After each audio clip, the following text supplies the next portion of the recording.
Hello, Star Wars fans out there. This is Anditesh Ordo, and today I'm going to be releasing my last Star Wars review. I'm still going to try to get these in before Episode 8 comes out. And I know you've probably seen this scene before, but I did actually scroll to it by mistake. That's just the art of what, you're making the videos, you use what resources you have, so that's what I'm doing. But today I'm going to be talking about Episode 2, Attack of the Clones. And Episode 2, Attack of the Clones was, to me, I think was a really fun movie to see, and how it brought about, it filled in some stories and questions that a lot of people had about, this Clone War. This is where the Clone Wars start, was Attack of the Clones, hence the name. Also, this is where you find out more of the backstory of Boba Fett, the famous non-talking, hardly any talking bounty hunter from episode 5 and 6, and eventually later on in episode 4, once he was, revisited into it. But for the most part, episode 2 was a really good movie. Yes, I will admit, the romance scenes, to me, sucked. And I will admit, I'm not a romance person anyways, so, yeah. Unless there's those random, good romance scenes in certain awesome action-packed movies. These romance scenes were kind of meh. But then again, like I said, I'm not worried about romance. And again, I will say this, like I said in the beginning of my episode 1 review, George Lucas did a great job on these movies. And, he shouldn't be, the focus of the hate, because if it wasn't for him, Star Wars wouldn't exist. And it would probably be a whole different world if Star Wars didn't exist. And a good concept of that is if you watch DC's Legend of Tomorrow, there's an episode in season 2 where they talk about running into George Lucas while time traveling. And George Lucas decides at that time to change his mind to go do something else. And it weakens the intelligence of some of the crew members because Star Wars wasn't invented, and also Indiana Jones wasn't brought about. And so that would have changed some of the technological errors, or the intelligence of these, scientists, historian type people. So then their powers aren't viable, etc. And then they just forgetful on some stuff. But for the most part, I'm glad that, George Lucas brought these movies out, as well as, the original 3, episode 4, 5, and 6. So, but getting into the movie, yeah, this is, you start off, Padme's going to Coruscant, she's trying to do some political stuff that, political stuff was kind of boring too, to me. But, at the same time, even though it was kind of boring, I will admit, it was still good to know as a character, a galaxy, or this Star Wars universe, building event, so they kind of get in depth of some of the stuff. And I think that's a lot of complaints, a lot of it's like the politics and, the romance scenes, like, oh, I hate sand, but here it's soft. Yes, I know, those are so cheesy lines, but yeah, for the most part, it was still a great movie. Like, you got introduced to 2 great bounty hunters, Zam Wesell and Jango Fett. You got introduced to clone troopers. You got introduced to the replacement of Darth Maul, which I'm kind of iffy on. I wish Darth Maul lasted around a little longer, as well as maybe, if Count Dooku and Darth Maul were combined together with their intelligences and their, fighting skills, etc., they would be one impeccable force to be reckoned with. I will admit that. A Makashi with Juya in him, with a dual saber, and then maybe having a backup curved saber hilt, that'd be kind of cool. But, it's still a great movie. I don't know what a lot of people hate about it, but I'm not going to go on to that.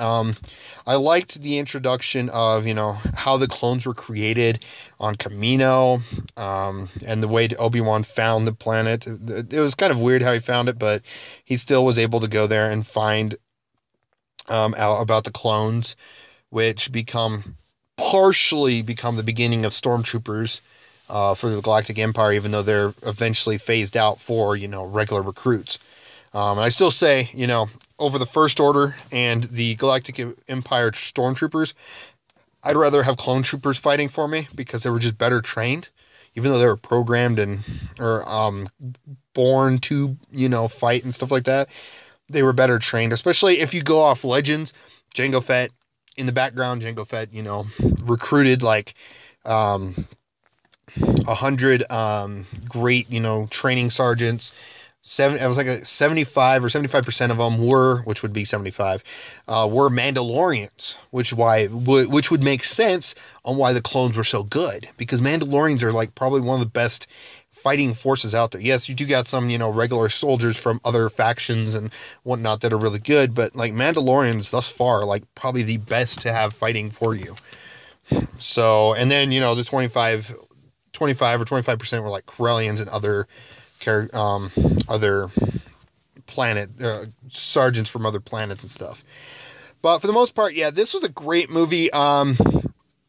It was great that we got introduced to, some more concepts of, Tatooine. We got to see more, learn a little more of the Tusken Raiders a little bit, even though they were a lot massacred, but still we got to see a little bit more.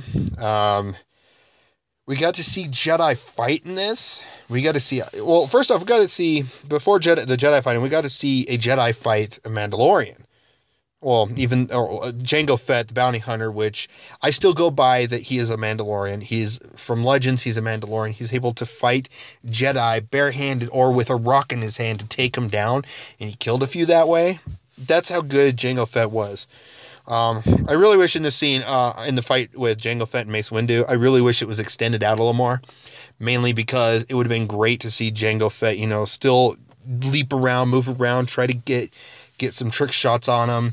But Mace Windu, being his Vapod style for fighting for him, still gets around that, and then, eventually he tries to jetpack away and it doesn't work out. Or maybe, there's an exchange where they lose their weapons, fight a bit, and then Mace Windu kicks him back, uses the Force, but he actually kicked him in the direction of his blaster. He gets up, blasts, and then does the scene that's in the movie. And then he tries to jetpack away. Because in the book, there is a little bit more extended to the Jango Fett versus Mace Windu scene. I will admit, I wish that was added in, for the most part. But like I said, this was a great movie thus far. This one, I would say, ranks a little higher than episode 1, because I did see it quite a few times in theaters as well. I'd rank this one at a 9 out of 10. It was great. The action was great. We got to see Jedi fight. We even got to see Master Yoda fight for the first time. Some people thought, Master Yoda was so powerful he doesn't need a lightsaber. I still like the idea that he had a lightsaber, in my opinion. It just felt like he was a Jedi, or like every Jedi was given a lightsaber. So, why wouldn't Yoda have one? Granted, yes, he didn't use it as much a lot of the times, but when he did, he was a force to be reckoned with. So, I will admit, it'd be tough for like a Mandalorian because of his style and his size. He'd be such a low target. If he was actually fighting on the front lines against the droids, he would be screaming droids. The droids would have retreated a lot quicker than they did, because a whole 3 platoons would be gone, because Yoda would just be bouncing around, jumping around, hopping from droid to droid, cutting him down, and no droid would be able to target him, because he's, one, so fast, two, he's so small, he's such a small target, can't be hit. So, but yeah, that is my thoughts on it. I will admit, it would be a 10 if it wasn't for the fact of the cheesy romance and the politics. But other than that, the Battle of Geonosis was dealt great. That little, kissing there was fine. It was just the cheesy stuff on Naboo is really what, took it overboard on, but for the most part, it was still a great movie. And like I said, let me know in the comments below what you loved about this movie. And I'll also say this, going back to it, it was great to see the Slave One actually in a fighting scene in space versus Slave One in episode 5, where it just did nothing except fly after the Millennium Falcon and fly away from Cloud City. It was great to see that too. To see what the Slave One was capable of. And my favorite weapon from episode 2 was the seismic charge, especially the way they did this sound for it. It was like a black hole for sound, and then it exploded out, boom, and then just rips through asteroids. So yeah, again, like I said, it's a 9 out of 10. Again, let me know what you guys think in the comments below, what you liked about episode 2. And, and I do appreciate you guys watching these videos. I'm going to be doing the rest of the movies and the current TV shows. But yeah, thanks for watching, and you guys have a wonderful day.